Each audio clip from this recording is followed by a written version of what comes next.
This video addresses recent Supreme Court decisions impacting debt collection practices and offers guidance for individuals dealing with debt collectors, original creditors, or companies that purchase debt.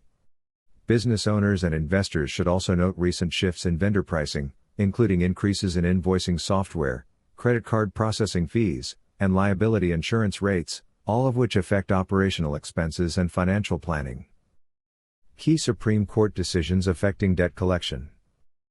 Midland Funding LLC v. Johnson. This case involved Midland attempting to collect on a debt already included in the debtor's bankruptcy matrix. Bankruptcy law typically bars creditors from pursuing debts covered by a bankruptcy discharge. However, the Supreme Court determined that, because the individual had the opportunity to object to the claim in bankruptcy court, they could not later sue Midland for attempting to collect on this debt under the Fair Debt Collection Practices Act, FDCPA. This decision places limitations on the legal recourse available to consumers when debt collectors attempt to collect on discharged debts. Henson v. Santander Consumer USA. In this case, the Supreme Court ruled that entities that purchase defaulted debt and attempt to collect on it solely for themselves are not considered debt collectors under the FDCPA.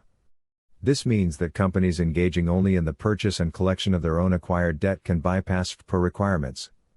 The decision is significant because it allows debt purchasers, structured as independent entities, to avoid the compliance obligations typically imposed on debt collection agencies. Objuski v.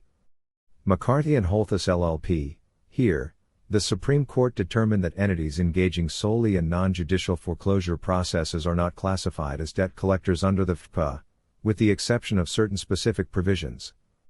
This exemption means that non-judicial foreclosure entities are not subject to the broader communication restrictions typically applied to debt collectors. Rotkisk v. Clem.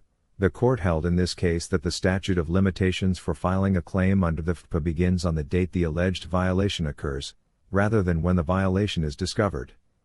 For consumers, this means that the one-year statute of limitations begins to run on the date of the violation, regardless of when they become aware of it. This ruling underscores the importance of prompt action if debt collectors violate FDCPA provisions. Practical steps for individuals dealing with debt collectors. If faced with a debt collection lawsuit, individuals are advised to seek legal guidance or explore self-help resources to understand their options. Where a default judgment has been entered, there may still be avenues for relief. Additionally, those who have not yet engaged in credit repair should consider obtaining a comprehensive review of their credit report and identifying potential areas for improvement.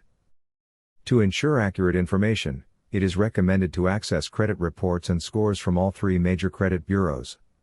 Early engagement with debt collectors through appropriate validation requests can also be helpful in addressing collection issues before they escalate, saving time and minimizing potential costs.